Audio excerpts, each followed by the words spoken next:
Queridos hermanos y amigos de la Iglesia Cristiana Renacer, muy bienvenidos a nuestro encuentro dominical. Gracias al Señor que hoy ya podemos estar compartiendo este fin de semana. Me imagino que usted estaba esperando ahí el domingo, señores, cuando nos conectamos y estamos todos unidos en el mismo espíritu, en la misma devoción al Señor. Seguramente usted ha estado, si usted tiene niños, ya la hora anterior con Educación Cristiana, esta semana contactándonos en diferentes ministerios, las damas por un lado, los varones por otro, a través de Zoom, los jóvenes, los preteens. Así que hay diferentes actividades para toda la familia. Ojalá que usted esté conectado con sus hermanos, dándole gracias al Señor por la iglesia del Señor. Hoy, aquí, este domingo, lo dedicamos al Señor y gracias a Dios por la tecnología, porque aunque todavía no nos estamos reuniendo, las condiciones todavía no están dadas para que podamos estar reuniendo, pero el Señor nos dijo que debemos confiar en Él, que el Señor tiene el tiempo justo, que el Señor nos va a hablar, nos va a dirigir, así que estamos confiando en el Señor. ¿Sabe que este tiempo que no nos estamos reuniendo, tiene un propósito de parte del Señor? Seguramente el Señor está probando algo muy particular en nosotros. Puede ser que sea probar nuestra paciencia, a ver hasta qué punto nosotros podemos depender del Señor y seguir confiando en Él a pesar de las situaciones, a pesar de que a lo mejor no vemos de aquí a poquito tiempo que las cosas cambien, pero sí seguimos confiando en el Señor, que Dios tiene control de todas las cosas. Puede ser que también pruebe nuestra confianza en el Señor. Si todavía ahí estamos unidos diciendo, Señor, dependo de ti, confío en ti, Señor. Aunque no tenga noticia, aunque todavía no sepa qué va a pasar, sigo confiando en ti. Ahí está la prueba de nuestra fe, el fundamento. Muchas veces también es probar nuestra fidelidad a Dios.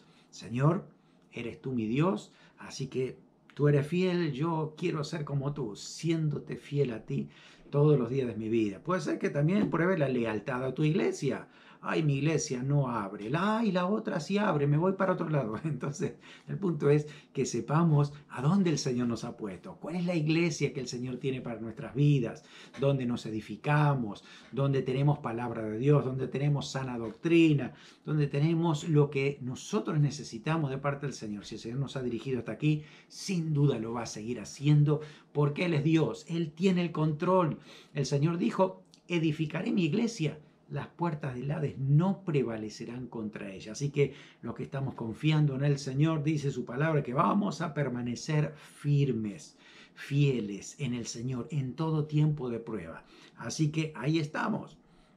El Señor está probando muchas cosas en nuestra vida. Ojalá que cada día nos encuentre, ¿sí?, esos siervos fieles que saben atender las cosas del reino, lo que el Señor nos pide. Ahí estamos para su gloria y para su honra. Vamos a orar, vamos a poner este tiempo en manos del Señor. Vamos a orar por algunos hermanos que están enfermos con el virus, otras personas que están pasando necesidades, algunas situaciones de familia. Así que vamos a orar. Dios tiene poder. Amén. Señor, entregamos este día en tus manos. Este día domingo, día de acción de gracias, día de encontrarnos a través de la tecnología. Señor, este día lo dedicamos para ti, para honrarte a ti, para descansar en tu mano, para escuchar tu palabra, Señor, para saber que tú sigues reinando, tú tienes el control de nuestra vida, de nuestra familia, de nuestra iglesia. Señor, quieres usarnos con poder, así que estamos puesto en tu mano para que seamos instrumentos útiles, Señor, para ti. Oro por lo que están pasando necesidades, Señor, para que tú hoy les des paz de saber que tú tienes el control, de que tú vas a proveer, de que tú sanas, Señor, de que tú haces milagros.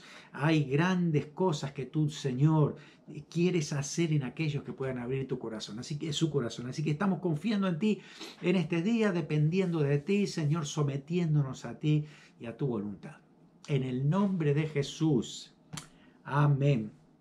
Amén. Gloria al Señor. Así que, bueno, es cierto que estamos en un tiempo de mucha presión, creo que esta presión produce ansiedad, produce estrés, produce ciertos temores, Pero el Señor nos ha dicho que Él estará con nosotros. Y además que el Señor actuará poderosamente, que Dios hace obras. Así que hoy, esta semana, este tiempo, nosotros necesitamos ver el poder del Señor moviéndose.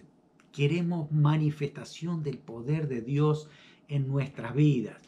No sé cuál es tu necesidad. ¿En qué área? ¿En qué área de tu vida necesitas que Dios intervenga de manera poderosa? Puede ser a lo mejor en la salud, en la familia, en las relaciones, en el trabajo, puede ser en los estudios, en muchas áreas. Pero hoy, ¿qué hay en tu corazón? ¿Cuál es tu carga? ¿Dónde Dios tiene que manifestarse de manera poderosa? Dios actúa con poder. Ahora la pregunta sobre todo es, ¿cómo Dios actúa? ¿Cómo Dios se mueve con poder? Porque a veces puede ser que hemos orado, hemos creído supuestamente en algo que todavía no ha acontecido, algo que todavía no se ha manifestado, no hemos visto obrar al Señor. Y creo que la pregunta clave es, ¿cómo se mueve Dios? ¿Cuál es su modus operandi? ¿Cómo el Señor actúa con poder? Creo que es muy importante saber cómo Él obra para que nosotros podamos ajustarnos a esa forma que Dios tiene para actuar. Modus operandi significa, o es una expresión latina que significa modo de obrar, que se usa para referirse, dice el diccionario, a la manera especial de actuar o trabajar para alcanzar el fin propuesto. ¿Cómo es la obra de Dios? ¿Cómo Dios actúa? Quiero ponerle un ejemplo para que aprendamos de ese modo de obrar de Dios y se encuentra en el segundo libro de Reyes, capítulo 5, que es la historia de Naamán cuando va a ver al profeta Eliseo. Si usted es cristiano de hace muchos años, probablemente esta historia la conozca, pero necesitamos enfocarnos en particular en algunos pasajes, algunos versículos clave, para que podamos ver cómo Dios actúa con poder. Dice así, segundo libro de Reyes, capítulo 5, versículo 1, dice: Naamán, general del ejército del rey de Siria, era varón grande delante de su señor y lo tenía en alta estima, porque por medio de él había dado Jehová salvación a Siria. Este era hombre valeroso en extremo, pero leproso. Y de Siria habían salido bandas armadas y habían llevado cautivo de la tierra de Israel a una muchacha la cual servía a la mujer de Naamán. Esta dijo a su señora: si rogase mi señora al profeta que está en Samaria, él lo sanaría de su lepra. Entonces Naamán, entrando Naamán a su señor, le relató diciendo: así y así ha dicho una muchacha que es de la tierra de Israel. Y le dijo al rey de Israel: anda, ve, y yo enviaré cartas al rey de Israel. Salió pues él llevando consigo 10 talentos de plata, 6.000 piezas de oro, 10 mudas de vestido. Tomó también cartas para el rey de Israel que decían así: cuando llegue a ti estas cartas, sabe por ellas que yo envío a ti mi siervo Naamán para que lo sanes de su lepra. Luego que el rey de Israel leyó las cartas, rasgó sus vestidos y dijo: ¿soy yo Dios que mate y dé vida para que éste envíe a mí a que sane un hombre de su lepra? Considerad ahora y ved cómo busca ocasión contra mí. Cuando Eliseo, el varón de Dios, oyó que el rey de Israel había rasgado sus vestidos, envió a decirle al rey: ¿por qué has rasgado tus vestidos? Venga ahora a mí y verá que hay profeta en Israel. Y vino Naamán con sus caballos y con su carro y se paró en la puerta de la casa de Eliseo. Entonces Eliseo le envió un mensajero diciendo: ve y lávate 7 veces en el Jordán y tu carne se te restaurará y serás limpio. Y Naamán se fue enojado, diciendo: he aquí yo decía para mí, saldrá él luego y estará en pie, invocará el nombre de Jehová su Dios, y alzará su mano y tocará el lugar, y sanaré de la lepra. Habana y Farfá, ríos de Damasco, ¿no son mejores que todas las aguas de Israel? Si me lavaré en ello, ¿no seré también limpio? Y se volvió y se fue enojado. Mas sus criados se le acercaron y le hablaron diciendo: Padre mío, si el profeta te mandara alguna otra cosa, a una grande cosa, ¿no la harías? ¿Cuánto más diciendo: lávate y serás limpio? Él entonces descendió, se zambulló 7 veces en el Jordán conforme a la palabra del varón de Dios, y su carne se volvió como la carne de un niño y quedó limpio. Y volvió al varón de Dios, y él y toda su compañía se puso delante de él y dijo: He aquí ahora conozco que no hay Dios en toda la tierra sino en Israel. Te ruego que recibas algún presente de tu siervo. Mas él dice: Vive Jehová en cuya presencia estoy, que no lo aceptaré. Y le instaba a que aceptara alguna cosa, pero él no quiso. Entonces Naamán dijo: Te ruego pues, de esta tierra no se dará a tu siervo la carga de un par de mulas, porque de aquí en adelante tu siervo no sacrificará holocausto ni ofrecerá sacrificio a otro Dios, sino a Jehová. Qué linda historia, maravillosa historia. Creo que los niños desde la escuela dominical conocen la historia de lo que ha pasado aquí, ¿no? Pero hay tantos detalles que prestar atención. Cómo esta historia nos puede mostrar muchas verdades importantes acerca de cómo Dios actúa con poder frente a una necesidad. Bueno, el Señor Jesús, cuando Él estaba aquí en la tierra, en su ministerio público, de esos 3 años y medio que tuvo, habló acerca de Naamán. El Señor Jesús, cuando empezó a predicar, fue a su tierra donde fue formado, allí en Nazaret, no donde nació, porque fue en Belén, sino donde fue formado desde niño, y empezó a predicar. Claro, todos lo miraban extrañados porque lo conocían, conocía a su familia. Él decía que no había profeta en su tierra, y por eso es que él sabía que no lo estaban aceptando, que su misma familia, los amigos, los conocidos, ya lo estaban rechazando antes de poder escuchar todo el mensaje que el Señor tenía. Y él dice: Mire, yo esto ya sé cómo es, ¿no? No hay profeta en su tierra. Fíjense que en la época de Eliseo, ningún leproso fue sanado, ni uno, por mano de Eliseo, excepto un forastero, uno que no era del pueblo, que no era de la tierra, Naamán. Y así que bueno, los judíos se enojaron mucho porque Naamán era un gentil que no pertenecía al pueblo de Israel, ¿no? Entonces eso produjo una controversia y lo quisieron apedrear a Jesús, pero él se escapó en ese momento. La verdad es esta, de que el Señor presenta a Naamán como un ejemplo de alguien que no pertenecía al pueblo de Dios, pero por la obra de Dios y por lo que Dios hizo en él, cambió su corazón y él se entregó totalmente al Señor y fue parte del pueblo de Dios. De alguna manera el Señor lo incluye en esto porque había justamente recibido a el Señor. Dice que, bueno, lo acabamos de leer, que a partir de ahora en adelante él dijo: Yo no voy a sacrificar a ningún otro Dios, solo a Jehová. Así que se agarró un poco de tierra de Israel, se la llevó a su casa y oraba ahí sobre esa tierra. No significa que hay que hacer eso. Fue una cuestión de él para decir: ahí voy a estar, yo pertenezco a ese pueblo, aunque no esté físicamente, aunque sea tengo un pedacito de esa tierra para poder orar porque soy parte del pueblo de Dios. Esa es la idea de Naamán. La verdad que frente a todo esto que hemos leído, tenemos varias verdades que descubrir y poder aplicar a nuestra vida, principios de la obra de Dios para que el Señor se manifieste. La primera verdad es que las obras de Dios no necesitan protocolos humanos. A veces pensamos que para que Dios actúe tiene que hacerlo de manera precisa, con ciertos intermediarios, ciertas formas, ciertos protocolos. Por ejemplo, cuando Naamán va a hablar con su propio rey y le dice esto, que hay alguien que lo va a sanar en Israel, entonces él, este rey de Siria, hace toda una carta y le escribe esta carta para que esta carta vaya no al profeta, sino al rey de Israel, y que después del rey de Israel, entonces el rey sea el que lo sane. Y la verdad es que no funcionó así, ¿no? Fue una manera de que él pudiera llegar. Fíjense que dice que tomó esas cartas el rey y llegó hasta Israel y le dice: cuando llegue a ti estas cartas, sabe que por ellas yo envío a ti, a mi siervo Naamán, para que lo sanes de su lepra. Cuando el rey de Israel escucha eso, dice: este personaje me está provocando a guerra. ¿Cómo voy a sanar a alguien de la lepra?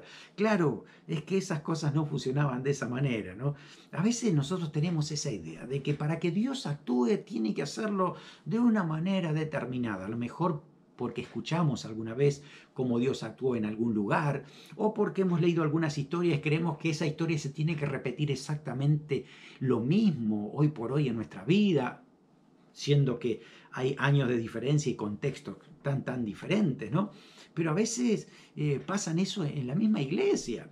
A veces cuando nosotros decimos acérquense todos los que están enfermos para que el Señor esté obrando y va a haber otros ancianos para orar, hay mucha gente que no quiere que otro le ore. No quiero que el pastor me ore. O que el anciano aquel me ore porque aquel otro no funciona. Y sabe que en la palabra del Señor, la cuestión de la salvación, de la sanidad y de toda la obra de Dios pasa por la fe, no por una persona. Y la verdad es que esto nos hace recordar, cuando Dios obra, no obra de acuerdo a nuestro protocolo, nuestras formas y lo que nosotros pensamos cómo debería ser, ¿no es cierto? Así que bueno, a veces pensamos también de que para que Dios obre, para que Dios traiga una sanidad o algo, hace falta mucha gente que ore, ¿no? Y que tiene que ser toda la iglesia y además incluso otras iglesias y otras religiones que estén todos orando por esta situación. Miren, la verdad que el Señor dijo que no funciona por cantidad, sino por personas que estén de acuerdo y juntas. Dos, que estén de acuerdo, dice la Biblia, que Dios actúa con poder. Así que no es por número, sino por personas que estén unidas en el mismo propósito. Por supuesto, cuanto más seamos, mejor. Hay unidad y estamos todos conectados y sobre todo nosotros como iglesia, como familia espiritual, compartimos todo, la carga de todos y oramos unos por otros, como dice la palabra que debemos hacerlo. Pero no significa que si, aquel hermano no se enteró y no oró, por eso entonces Dios no va a actuar. No significa eso. Significa que Dios va a actuar en la medida en que nosotros oramos y le creemos y estamos unidos en esa fe determinada. A veces creemos que también es por la forma de la oración. No, Dios va a actuar, pero si nosotros oramos, primero hay que pedir perdón, después hay que purificarse, después hay que adorar, después entonces hay que pedir. No, la Biblia no dice eso, no hay una forma de orar. De hecho, el Señor Jesús dijo todo lo contrario. Fíjese, Mateo capítulo 6, versículos 5 al 7 dice, cuando ores, no seas como los hipócritas, es decir, los otros religiosos, porque ellos aman el orar en pie en las sinagogas para ser vistos, ¿no? En las esquinas de las calles para ser vistos de los hombres. De cierto digo que ya tienen su recompensa. Más tú cuando ores, entra en tu aposento, cerrada la puerta, ora a tu Padre que está en secreto, y tu Padre que te ve en lo secreto te recompensará en público. Y orando no uséis vanas repeticiones como los gentiles, que piensan que por su palabrería serán oídos.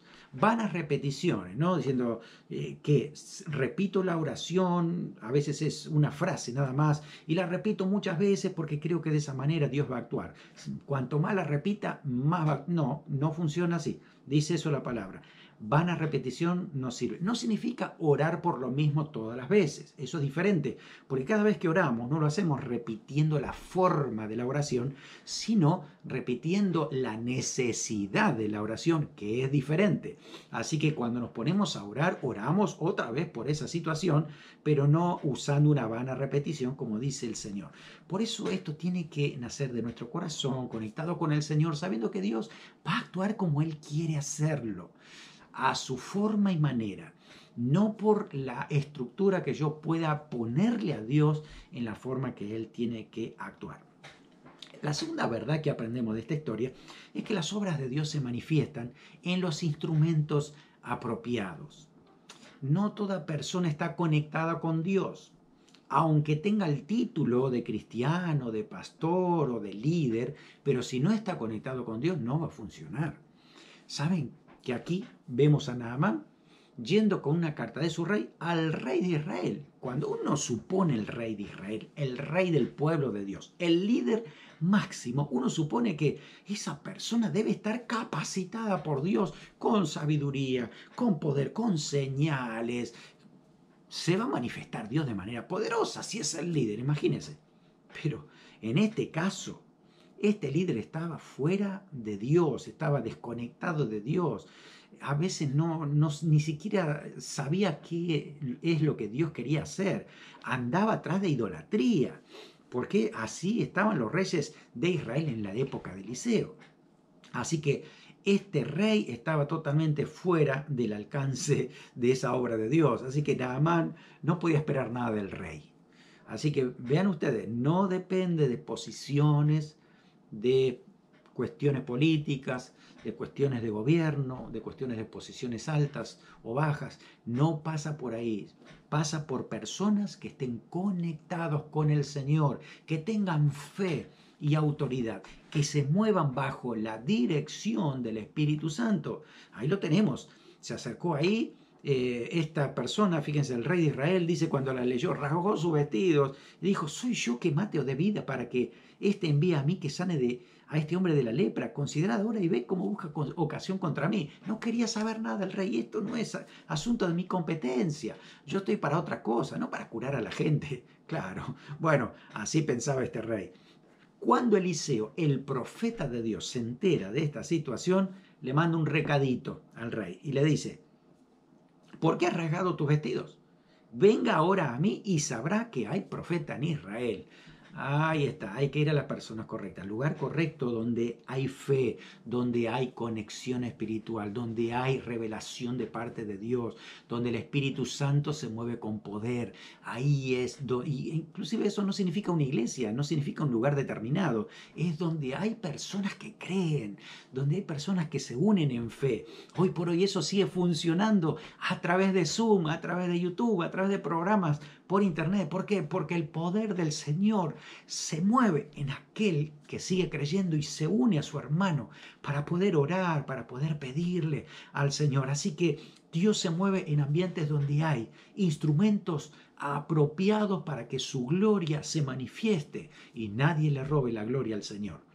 Por eso aquí estamos en tiempo de buscar al Señor, de buscar ese poder sobrenatural del Espíritu Santo para que se manifieste en nuestras vidas. Y cuando haya una necesidad por allí y alguien dice, no, yo fui a una iglesia, fui a la otra, oré, Dios nunca hizo nada, que tú, hermano, y nosotros nos levantemos y digamos, momento, aquí hay alguien que le cree al Señor, venga y vamos a orar y vamos a confiar que Dios tiene poder para hacer esa obra. Así que en el nombre del Señor, eso es lo que Dios está buscando, instrumentos que le creen al Señor, que actúen con poder, que se muevan en ese poder del Espíritu Santo.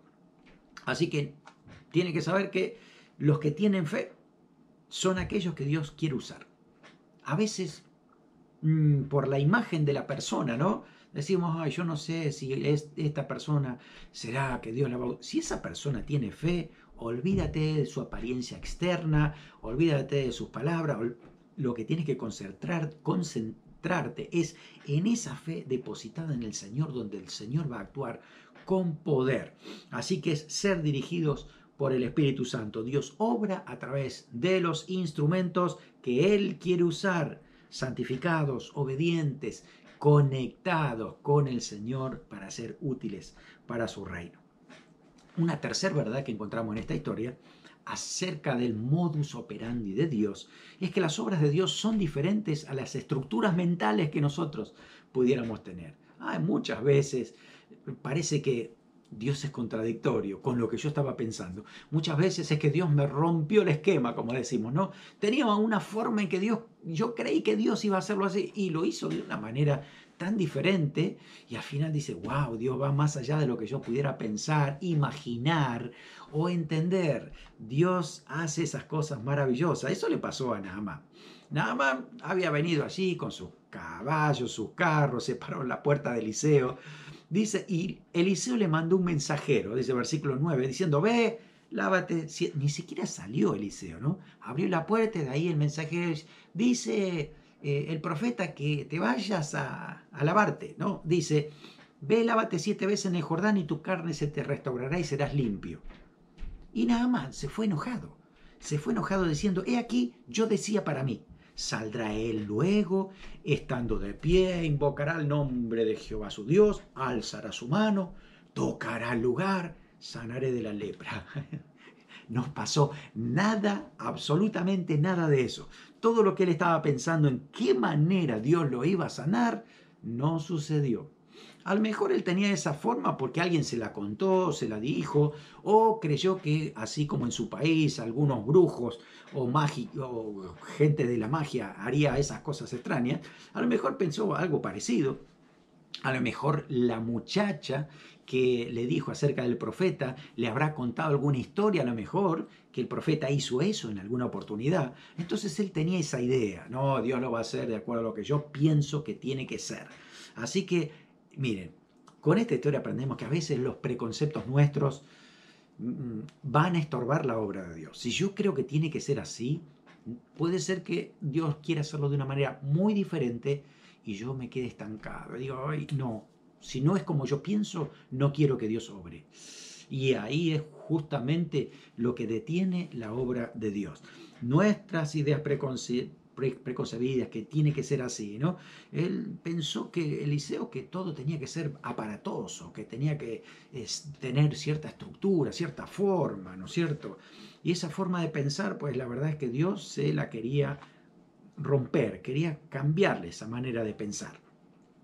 Así que puede ser que el Señor haga una obra en nuestras vidas de muchas maneras diferentes en la que uno está pensando. A lo mejor alguien está pensando ahí, tiene una necesidad económica. Señor, ¿cómo vamos a sobrellevar este fin de semana? La comida, Señor, yo sé que tú tienes. Mi suegra va a venir hoy y me va a traer la comida. ¿Sí? Estás confiando en que Dios va ya definitivamente a usar a esa persona. Y a lo mejor no, a lo mejor Dios quiere usar a otra persona, Dios tiene otras formas, a lo mejor Dios te sorprende con algo nuevo y diferente. Así que no estructuremos a Dios, no le digamos a Dios cómo tiene que hacer las cosas, no pensemos que Dios siempre obra de la misma manera. Dios puede hacer lo que Él quiere, Dios tiene instrumentos que ni imaginamos. Dios puede usar las cosas más inverosímiles para poder hacer su obra. Así que espera en el Señor sin decirle cómo Él tiene que obrar. A veces pensamos como la cultura, cómo están funcionando las cosas, pues Dios tiene que funcionar así. Nos podemos equivocar porque los valores de la cultura son diferentes a los valores de la palabra del Señor. A veces creemos que el pastor popular es el que tiene más poder. Y no significa eso. A veces creemos que la iglesia más grande tiene más recursos. Y no es verdad. A veces una iglesia tiene más recursos que otra y son más pequeñas. A veces pensamos que los métodos más raros son los más efectivos. Oh, sí, si viene y me oran y me hacen algo raro, eso debe funcionar. ¿Por qué pensamos así, no? Lo que me digan que tengo que hacer es más importante que la fe. A veces uno dice, cree en el Señor. Sí, pero ¿qué más tengo que hacer?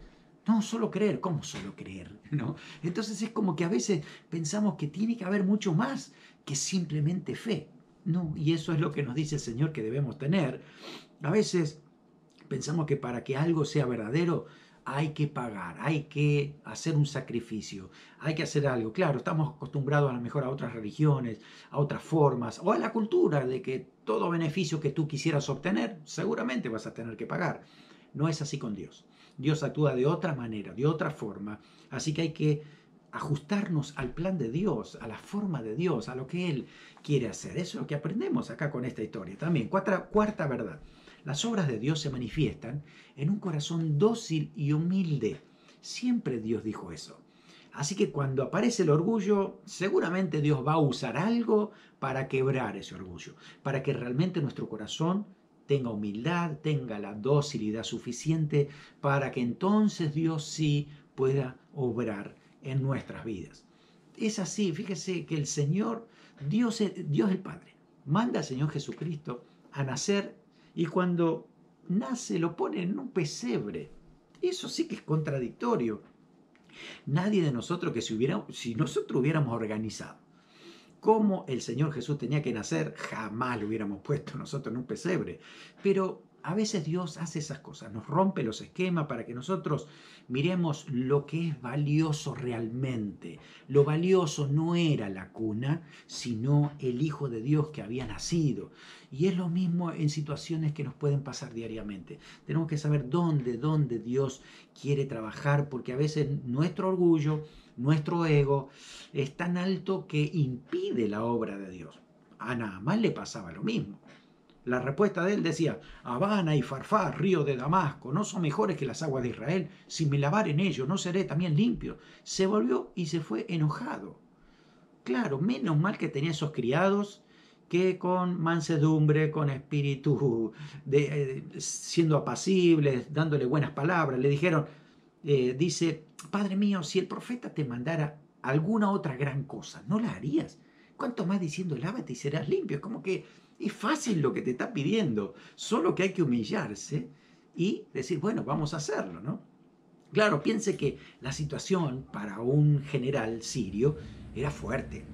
Tú no le puedes decir a cualquier persona, anda a bañarte, porque suena muy mal, suena muy despectivo, y depende de la cultura también. Yo me acuerdo cuando estábamos en España, con mi esposa, estábamos ayudando a un matrimonio, y uno de ellos venía muy mal, estaba muy mal enojado con su cónyuge, porque estaba mal por una frase que le había dicho. ¿Y qué fue lo que te dijo? Me dijo, anda a lavarte las patas. O no sé si esa expresión puede ser un poco chocante para ustedes, anda a lavarte los pies. Esa era la frase cultural, ¿no? Y eso le apegó tanto, tan fuerte, que se sintió mal y ofendido por bastante tiempo. Entonces, muchas veces esa expresión toca nuestro orgullo, ¿no? Que el profeta le diga a este general sirio, anda a bañarte 7 veces. Era como bastante chocante. Así que había que ser un niño, ser como un niño, humillarse y hacer lo que el profeta estaba pidiendo. Así que es una lección muy importante para nuestro ego. Muchas veces Dios a veces nos va a pedir algo que va en contra de nuestro orgullo. Y hermano, deja que el Señor tome control de tu corazón, vence ese orgullo y avanza, porque no pierdas lo que Dios tiene para ti por cuestión de orgullo, por cuestión de vanidad, por cuestión de soberbia. Así que tomemos el ejemplo de Naamán. Se humilló y dijo, ok, vamos a hacerlo, porque la obediencia es más importante que nuestras propias propuestas. Oh, sí, los ríos de Farfar y de tantos otros que menciona, claro, podían ser más limpios todavía, el río Jordán era sucio, pero aún así ese era el lugar donde el profeta había dicho, ¿no? Así que bueno, quinto principio, ¿cómo se mueve Dios? Las obras de Dios se manifiestan en los que perseveran en la fe. A veces pensamos que tiene que ser instantáneo, tan rápido como nuestro microondas. Y no funciona así con Dios. Dios tiene su tiempo, Dios lo hace a su forma. Así que muchas veces nosotros tenemos que aprender paciencia en el proceso, tenemos que saber esperar en Dios, no precipitarnos y continuar con lo que Dios nos ha dicho que hagamos. Naamán lo que tuvo que hacer era zambullirse, pero 7 veces. No era cuestión de 1 o 2. Me imagino él tirándose a la primera, mirándose, no pasa nada. A la segunda, tercera, tampoco. A la sexta vez, nada, ni un cambio, nada. A la sexta no pasó nada. Y uno dice, wow, por lo menos tendría que haber sido progresivo, ¿no? En cada zambullida un poquito mejor. Pero no, fue a la séptima, la última. Ahí fue el milagro de Dios para su vida y dice que se volvió la carne como de niño. Tremenda obra del Señor por una forma que Dios quiso usarlo en ese momento para que esta persona, vuelvo a decir, Dios usó esta forma en Naamán para que él venciera el orgullo, para que aprendiera muchas cosas, para que dejara las estructuras y tantas otras cosas, ¿no? No significa que Dios va a hacer lo mismo, porque después en la Escritura no vemos que Dios sane a otra persona de la misma manera, que se tenga que meter 7 veces. No, fue la única vez, 7 veces en el río Jordán para sanarse. De hecho, Jesús cuando sanaba a la gente hacía tantas cosas diferentes. A alguno le puso un poquito de barro, a otro dice, le escupió los ojos. Eso dice la Biblia. A otro dice que solo le tocó. Así que es muy diferente. Dios hace las obras diferentes con cada persona. No copiemos los métodos porque no funciona por método. Es por fe en la obra de Dios. Así que aquellos que perseveran son los que van a obtener los beneficios de la obra de Dios. 7 veces, fíjate, si usted va a la Biblia va a encontrar que muchas personas tuvieron que repetir o seguir continuando, perseverando. Por ejemplo, Elías oró 7 veces para que lloviera y mandaba a su criado a ver si estaba lloviendo o no, no pasaba nada. Hasta la séptima dice, hoy veo una nube que sale como si fuera un puño de un hombre. Ah, listo, hay respuesta del Señor, listo, ya se viene la lluvia, ¿no? Pero 7 veces orar y ver qué pasa, orar y ver qué pasa. Hasta la séptima, recién ahí Dios respondió. ¿Se acuerdan la historia de Daniel? Daniel dice que estuvo orando por una respuesta de Dios 21 días. Y al final de los 21 días aparece un ángel, le dice, mira, Dios contestó tu oración desde el primer día, pero había que esperar 21 porque había una cuestión espiritual que resolver en los cielos. Imagínese si hubiera cortado la oración al día segundo, porque decía, bueno, ya oré, ¿qué más? ¿No? Pero había que permanecer en la oración. El Señor Jesús lo dijo en Lucas 18, 1 al 5, le refiere una parábola sobre la necesidad de orar siempre y no desmayar, diciendo, habían en una ciudad un juez que no temía a Dios ni respetaba a hombre, y había en aquella ciudad una viuda a la cual venía él diciendo, hazme justicia de mi adversario. Él no quiso por algún tiempo, pero después de esto dijo dentro de sí, aunque ni temo a Dios ni respeto a hombre, sin embargo, porque esta viuda me es molestia, le haré justicia, no sea que viniendo de continuo me agote la paciencia. Es decir, si eso puede hacer una persona mala, imagínase Dios, imagínese la bondad de Dios, cómo Dios no va a contestarle a aquellos que dice que claman a Él día y noche. Así que no es cuestión de orar una oración y ya está. Muchas veces debemos perseverar en la oración. A veces Dios no responde inmediatamente porque quiere ver cómo está nuestro corazón, si realmente estamos enfocados en que Dios obre en esta necesidad, o bueno, Dios no resolvió nada hoy, así que mañana me las arreglo yo de otra manera.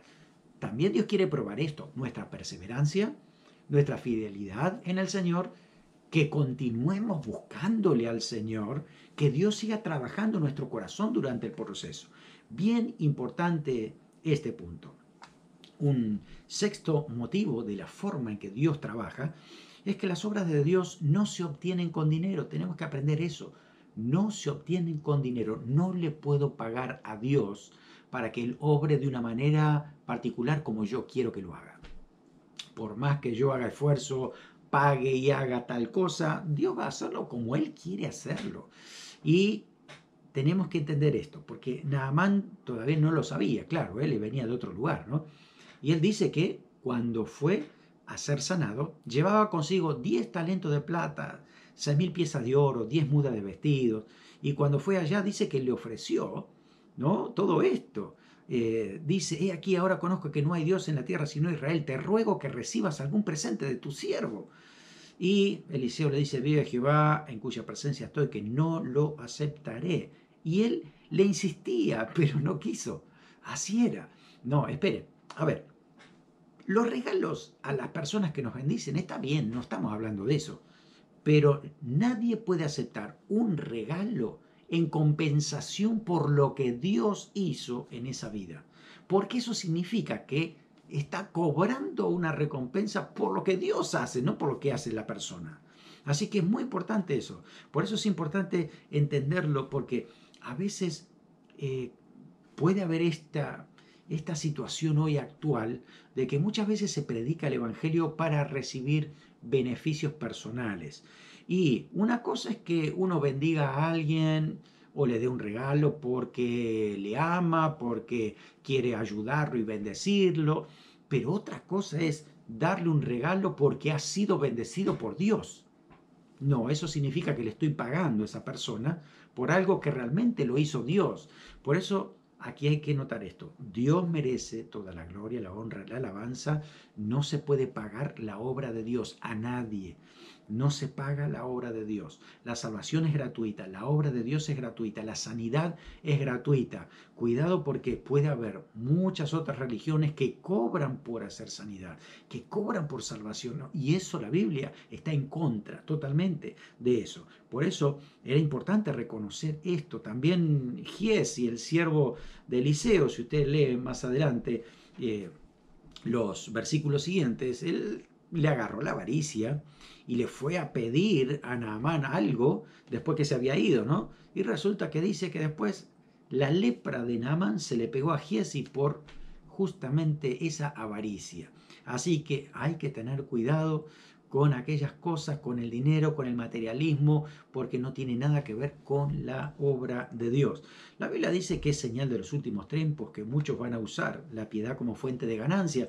Por eso tenemos que tener cuidado. Primera Timoteo 6:5 dice: hombres corruptos de entendimiento y privados de la verdad, que toman la piedad como fuente de ganancia. Apártate de los tales. Así que ten cuidado, no sigas un evangelio de prosperidad, un evangelio donde todo es qué puedes dar tú, qué vas a pagar.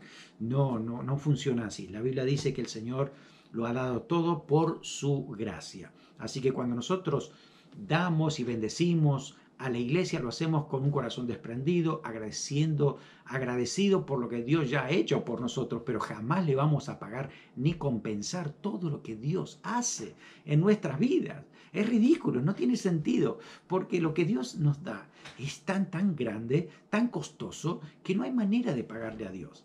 Por lo tanto, lo que hacemos es simplemente bendecir a Dios, ser generosos, ser desprendidos, ayudar a otros, por lo que dice la palabra del Señor, que de esa manera tiene que ser nuestro corazón. La última verdad que aprendemos aquí es que las obras de Dios se manifiestan para exaltar su nombre. No es para exaltar personas, no es para beneficios personales, es para que la gloria de Dios se manifieste. Veamos el gran Dios que tenemos. Honremos el nombre del Señor. ¿Qué fue lo máximo que pasó con esto? Algo más importante que la sanidad de Naamán fue la salvación de Naamán. Su alma era más importante que su cuerpo. El espíritu renovado era más importante que su carne restaurada de niño. La Biblia nos dice que Naamán dijo: te ruego pues, de esta tierra se dará a tu siervo la carga de un par de mulas, porque de aquí en adelante tu siervo no sacrificará holocausto ni ofrecerá sacrificio a otros dioses, sino a Jehová. Cambió el corazón de este hombre, y eso es lo que importa, porque eso va a la eternidad. Cuando estemos allí en el cielo siendo parte de ese número de millones de personas que son parte de la iglesia del Señor desde la eternidad hasta la eternidad, como así la ha planificado el Señor, ahí estará Naamán y nos vamos a gozar con él también por ser parte del pueblo del Señor. Así que ahora los devocionales de Naamán iban a ser ahí en ese lugar donde el Señor, él quería dedicar ese tiempo para el Señor, honrar el nombre del Señor. Así que recuerda, Dios obra de esas maneras. Dios obra de una manera tan particular que debemos ajustarnos a lo que Él quiere hacer, no a nuestra forma. Recuerda, las obras de Dios no necesitan protocolos humanos. Dios actúa como Él quiere. Las obras de Dios se van a manifestar en los instrumentos apropiados, no en aquellos que la cultura los puede definir o ni siquiera las iglesias los definen. Es Dios quien quiere usar a los instrumentos que el Señor ha purificado, santificado y apartado para Él. Las obras de Dios también son diferentes a las estructuras mentales. A veces nosotros podemos pensar que de una manera particular tiene que ser y Dios la quiere hacer de otra. Las obras de Dios se manifiestan en un corazón dócil y humilde. El orgullo impide la obra de Dios, pero la humildad hace que sea posible. También las obras de Dios se manifiestan en aquellos que perseveran en fe. Sigue orando, sigue clamando al Señor hasta que veas una respuesta de parte del Señor. Las obras de Dios no se obtienen con dinero, sino es con fe. Cuidado con la manipulación, cuidado que la Biblia dice que van a ser mercadería de las personas, muchos con el mensaje del Evangelio, así que cuidémonos de eso también. Y recordad que las obras de Dios se van a manifestar para exaltar su nombre. Si estás en necesidad en diferentes áreas de tu vida y quieres ver la mano de Dios, la obra de Dios, porque hay cosas que solamente el Señor puede hacer. El Señor tiene todo el poder para hacerlo. Así que quiero animarte a que tú pongas tu fe en manos del Señor. Deposites esa fe en su mano y cree que Dios tiene todo el poder para hacer milagros. Dios hoy sigue activo. Dice que el Señor Jesús es el mismo ayer, hoy y por los siglos. Es el mismo Señor. Sigue actuando con poder. Así que presenta tu necesidad en esta hora delante del Señor. Empieza a creer que Dios tiene diferentes formas, que Dios quiere sorprenderte con su manera de actuar, quiere demostrarte su amor por ti, quiere también que tú veas perseverancia, que sigas adelante. Oremos juntos, oremos con fe, creyendo. La palabra dice que si dos se pusieran de acuerdo, Dios obrará. Así que únete a alguien, únete conmigo, únete a alguien ahí en tu casa, para que juntos oremos por esa necesidad que estás pasando. Oramos. Señor, en el nombre de Jesús creemos que tu palabra es viva y eficaz y en este momento está produciendo fe en aquellos que están, Señor, conectados a este evento. En el nombre de Jesús oro por esa necesidad para que tu poder sea manifiesto. Señor, que tú te reveles grande y poderoso en la vida de las personas que están orando en este momento. Esa necesidad está siendo presentada delante de ti. Señor, actúa con poder. Nos unimos creyendo que tú tienes poder para actuar, para sanar, para libertar, para restablecer relaciones. Señor, para dar provisión milagrosa, para abrir puertas de trabajo, para abrir puertas de estudio. Tú tienes todo el poder, Señor. Depositamos nuestra fe, nuestra confianza totalmente en ti para que tú hagas algo extraordinario esta semana. Y esto sea un testimonio de tu obra porque tú sigues obrando. Tú eres el mismo, Señor. Confiamos en ti. Gracias porque tú, Señor, harás algo grande y poderoso en aquellos que te creen y que siguen perseverando. Su fe siguen poniendo, Señor, en tus manos cada día. Gracias, Señor, por esa obra que harás. En el nombre de Jesús. Amén. Amén. Que Dios te bendiga grandemente. Sigue confiando en el Señor. Sigue poniendo tu fe en sus manos y sigue orando hasta que algo suceda. Vas a ver que esta semana Dios algo grande quiere hacer en aquello que hemos estado orando y esté a la expectativa y sigue poniendo tu fe en manos del Señor. Que el Señor te bendiga abundantemente y te mando un abrazo grande, grande esta semana. Dios te bendiga.